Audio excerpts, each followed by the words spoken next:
Today's episode of The Real Deal with Damian Adams is brought to you by the three-point conversion. Now, three-point conversion is where fans' opinions matter.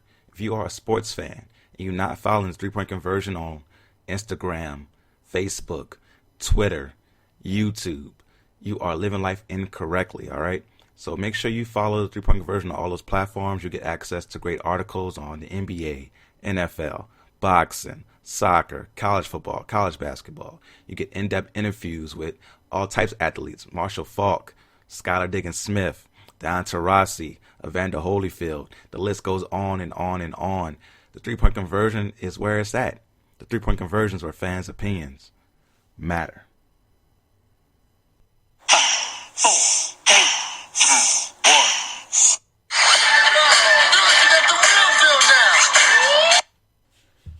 Thank you for listening to The Real Deal with Damian Adams. This is Real Sports Talk for the Real Sports fan.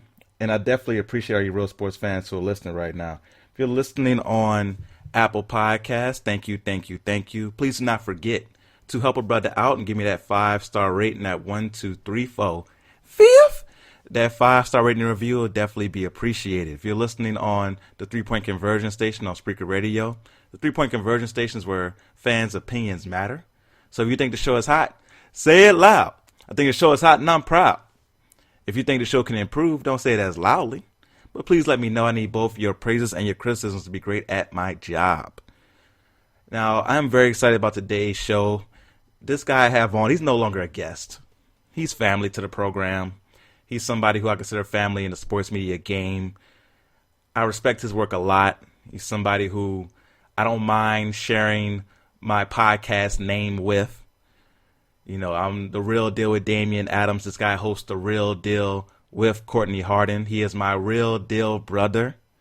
Somebody who always knows how to manage a show. Like, he does a great job of going over different topics with different guests on. Usually I have one guest per show. He's really good at having multiple guests on shows and being able to go from guest to guest in a seamless fashion. That's something that I admire about his show. And I always listen.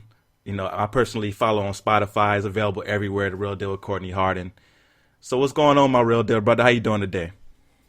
What's up, real deal brother? How are you? I'm doing well. Thank you for that intro. You sound like Sway in the morning with those intros, man. You know, he always got those intros. I mean, you up there with that, man. That was a great intro. I love it. I really appreciate it, man.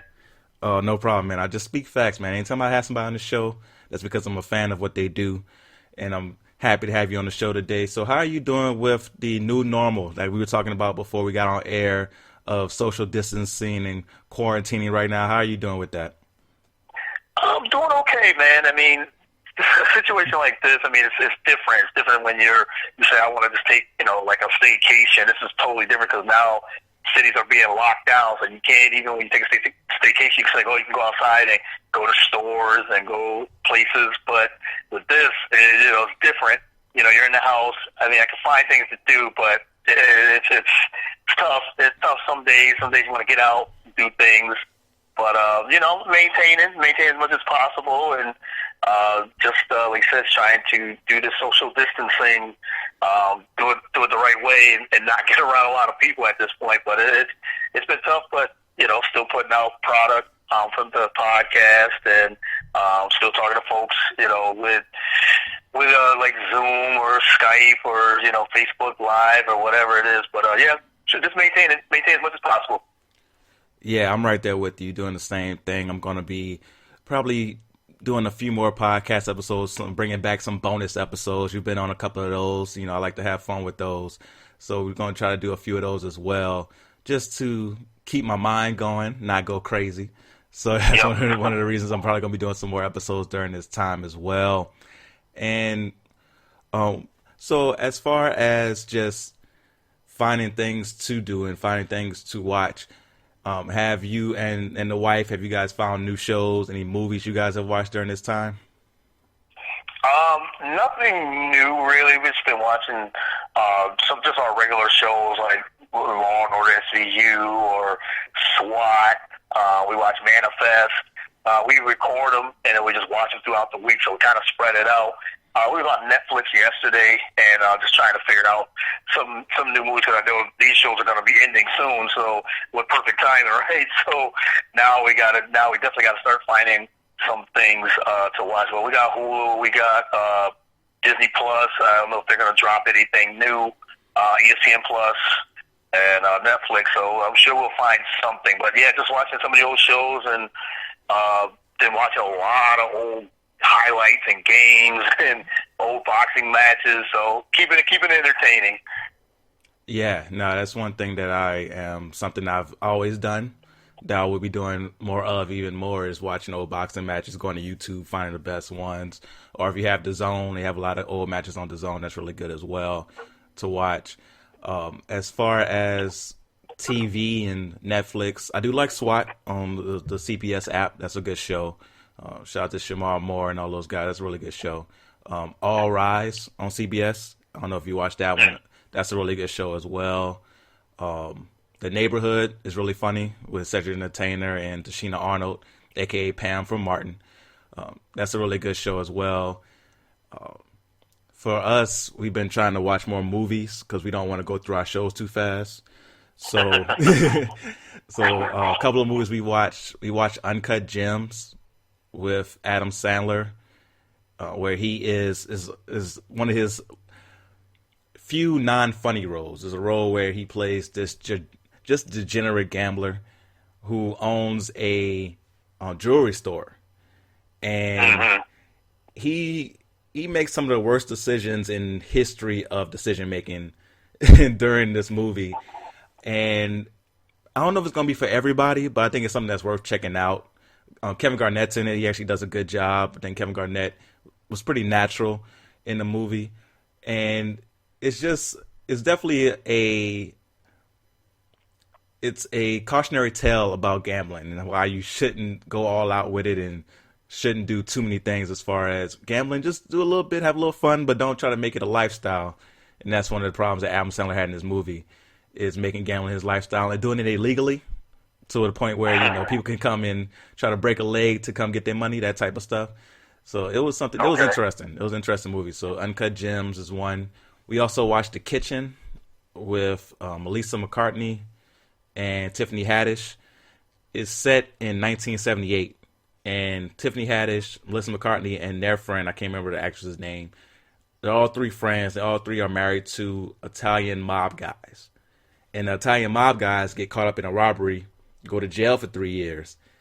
And as the wives of these guys who, took care of everything, they don't know what to do. So they end up becoming mob bosses themselves. And, 1978, you're not seeing women run the business like that during this time. Yeah. So right. It's a very, it's a show, it's a very good movie on, kind of women coming through and showing that they can do whatever men can do. And also it's very funny, as you can imagine, has this funny moments with Tiffany Haddish and Melissa McCartney in it as well. But they also do a good job of serious acting in this movie. So Kitchen was pretty good. And we also watched What Men Want with Taraji P. Henson. It's the remix. Okay. It's the remix to What Women Want with Mel Gibson back in the day, where he could hear women's thoughts. Yep, yeah, I remember that. Yep. Yeah, so this one's the reverse of that. Tiffany Haddish can hear men's thoughts, and she plays a sports agent in the movie who has a problem getting male athletes to sign with her, and also is not able to get promoted in the all boys club, as you can imagine, of a sports agency. So once she starts hearing men's thoughts, things come, to her a little easily, but she also kind of messes up in that way as well. It's a funny movie. It's really funny, really good. That was probably the best one we watched, is What Men Want with Taraji P. Henson. That was pretty good. So I'll be doing that every week, bringing you movies, shows that I'm catching up on and watching that you should go check out. We saw that one on, if you have Amazon Prime, it's free on Amazon Prime, What Men Want. And the other two movies we got from Redbox. I took a quick walk to Walmart, came right back. Right. So if you're looking for something, those three movies are the movies that you should check out. Also, if you into reality shows, Love is Blind on Netflix. I've seen that one. I mean, I seen the preview of it, and we were going through. I was like, yeah, people are talking about this show, so we might have to check that out too. No, it's definitely one that I'm not usually into the love reality shows like The Bachelor and stuff like that. But, I was like, no NBA on. I ain't got nothing else to do. So Right. we started watching it, and next thing you know, I'm all into it. So it's good though, because the concept, I like the concept. The concept is that there's this house, men on one side, women on the other side, and they go on dates, but they can't see each other. So it's literally they have to have a connection just on an emotional basis of getting to know each other. And once they get that connection, they can propose to one another. And once they accept the proposal, that's when they can see each other. And that's how you get to the next step of being able to go on dates, and they go on this whole vacation in Mexico and everything like that. It's interesting, and actually two couples from the show a year and a half later are actually still married. So it's something that worked out for two of them. And it was definitely interesting to watch, and you get people that you are, that you like, and people that you don't like on the show. So I've already been on a Facebook rant about one of the girls on the show that I didn't like. So you'll get invested. You'll definitely get invested in the show. So it's going to be, like I said, with no sports on, I'm going to be catching up with those things. Another thing I've done, I took advantage of the free month of the WWE Network. I've been going back and watching old classics on there. And one thing that was really interesting was they have this show called, it was Stone Cold Steve Austin hosting it. It's called Broken Skull Sessions, where he's interviewing other wrestlers from his era and even before and after. And the one I recently watched was with him and Bret Hart. Oh, yes, I remember this. Yeah, it was a really good episode. And Bret Hart, he doesn't care what he says. Like, you could tell he's gotten to that stage where he's like, I'm going to just say what I say, and, you're going to deal with whatever I have to say. So it's a really good episode, and he really lays it down. It's interesting because, we all know that wrestling is scripted, but it's interesting to hear about what goes on behind the scenes and how this guy became the star and how they came up with this certain gimmick and how they knew this gimmick would work with the fans, or how they thought this gimmick might work with the fans and it didn't. Certain things like that are very interesting to hear. So WWE Network for the wrestling fans, if you get that, you get a free month right now. If you join, like if you're on Xbox, you download the app and you join through there, you get a free month. So it's something that I'm definitely taking advantage of during this time as well. Yeah, that wrestling one, that seems like interesting, because huge wrestling fan back in the day. Not so much anymore. I catch it lately. I've been catching it because they're the one with SmackDown and Raw last week was Stone Cold's the 316 day, and he's talking to him. He's talking to himself basically, and he's talking to the announcers. And it just feels weird, but. So I've been catching it lately, but yeah, to get that the WWE for that free month, I think I might check that out. Yeah, definitely. Like I said, wrestling fans should definitely check that out. I've been going back and watching the old Royal Rumbles, like the 2001 Royal Rumble is my favorite one. Kane eliminated 11 people that year, and Stone Cold eventually won it. That was the year Drew Carey was in it, and Kane comes to the ring, and Drew Carey eliminated himself. Like, there's so many. So yeah, there's a lot of good stuff on there, man, because they have literally everything from the history of the WWE on there. So if you, like I said, me growing up, I was a huge wrestling fan, so it's just a trip down memory lane for me, watching some of that stuff. And some stuff you forget. Like, I forgot about when Kurt Angle was about to go against Shawn Michaels in WrestleMania, he did Sexy Kirk. So some of the so there's definitely some funny stuff that you forget about, and stuff they did over the years that you get reminded of. You're like, oh, I forgot about that. And you forgot how this person became so big, and how, like, one thing I was watching that was really funny was Randy Orton. When he first came along, he was the young guy and was the youngest champion of all time and all that. And he hurt his arm, like, pretty early on. He had a pretty bad shoulder injury. So he would come on, like, each week giving these so cheesy and bad descriptions of his rehab. He would come on like, right now I'm at 5%. I had a bad chafing from the band on the band for my arm, but my skin's a little irritated, but it's good now. This stuff that was so ridiculous, and you didn't realize how ridiculous it was when you were younger. And now going back and watching it makes you laugh really, really hard.